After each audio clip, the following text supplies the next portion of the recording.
Hello everyone.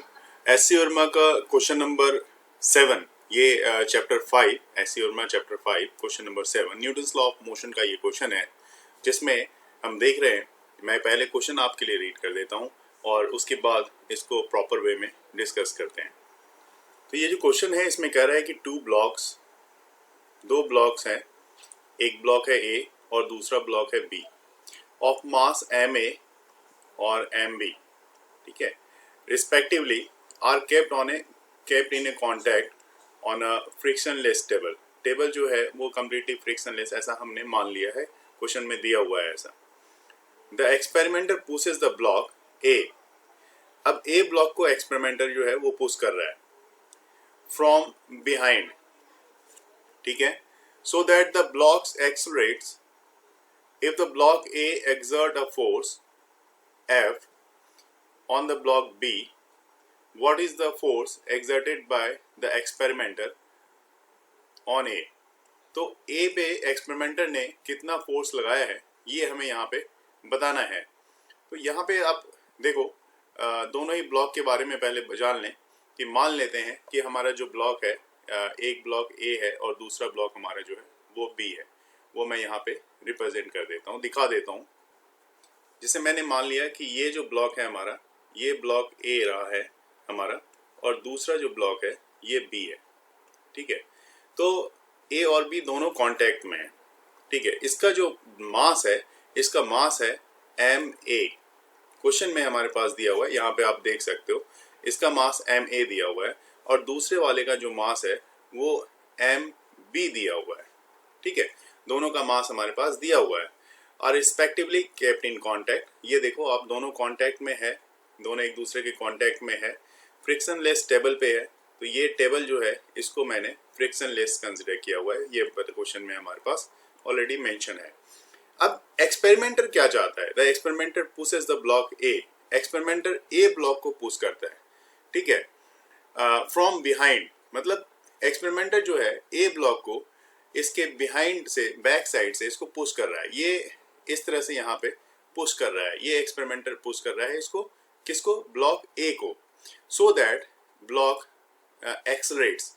इससे क्या होगा? दोनों ही ब्लॉक एक्सेलरेट हो जाएंगे। मतलब अगर आप एक्सपेरिमेंट इस पे इसको पुश कर रहा है, इसका मतलब इस पे कोई फोर्स लगा रहा है, तो ऑब्वियस सी बात है ए का कुछ एक्सेलरेशन होगा और जितने एक्सेलरेशन से ए एक्सेलरेट होगा, मतलब एम ए मास की बॉडी एक्सेलरेट होगी, सेम एक्सेलरेशन से एम बी मास की भी बॉडी जो है एक्सेलरेट यहाँ पे होगी, क्योंकि दोनों एक सिस्टम की तरह कांटेक्ट में है, दोनों एक प्रॉपर सिस्टम की तरह बिहेव करेगा, एम ए और एम बी दोनों ही। क्वेश्चन में ये दिया हुआ है कि the block A exert a force F on block B. A जो है, यहाँ पे आप देखो, ए जो है फोर्स लगा रहा है, एफ फोर्स लगा रहा है बी ब्लॉक पे। तो यहाँ पे ए जो है बी की तरफ फोर्स लगा रहा है और वो फोर्स है एफ फोर्स लगा रहा है। किस पे लगा रहा है? वो बी पे। What is the force exerted by the experimenter on A? तो ये पूछा गया है कि एक्सपेरिमेंटर अब यहाँ पे है, ये आपका एक्सपेरिमेंटर है, ठीक है। तो एक्सपेरिमेंटर यहाँ से A ब्लॉक पे क्या फोर्स लगाएगा ये पूछा है। तो मान लिया मैंने कि एक्सपेरिमेंटर जो है यहाँ पे F फोर्स लगा रहा होगा। F तो मैंने माना ही है, तो इसको आप F डैश मान लो कि एक्सपेरिमेंटर जो है F डैश फोर्स लगा रहा होगा A ब्लॉक पे, और जबकि क्वेश्चन में दिया हुआ ही है कि A जो है वो B वाले ब्लॉक पे F फोर्स लगा रहा है। अब यहाँ पे समझने वाली बात ये है कि जैसे कि आप मान लो कि दोनों ही ब्लॉक मिलके क्या कर रहा है? एक सिस्टम की तरह बिहेव कर रहा है। दोनों ब्लॉक मिलके अगर एक सिस्टम की तरह बिहेव करेगा, मतलब आप कह सकते हो इसका मास एम ए, एक पहले वाले एक ब्लॉक का मास, ए ब्लॉक का मास, दूसरे का मास एम बी, है ना। ये दोनों मिलके एक सिस्टम की तरह बिहेव कर रहा है, क्योंकि दोनों पे जो एक्सेलरेशन होगा, दोनों का एक्सेलरेशन हमारे लिए यहाँ पे कॉमन है। दोनों ए एक्सेलरेशन से, ये भी ए एक्सेलरेशन से और ये भी एक्सेलरेशन से, जब एक्सपेरिमेंटर यहाँ फोर्स लगाएगा तो दोनों सेम एक्सेलरेशन से मूव करेगा, क्योंकि जितने फोर्स से ए बी को पुश कर रहा है तो दोनों की जो चेंजेस आएगी पोजीशन में वो दोनों सेम ही आएगी, ठीक है।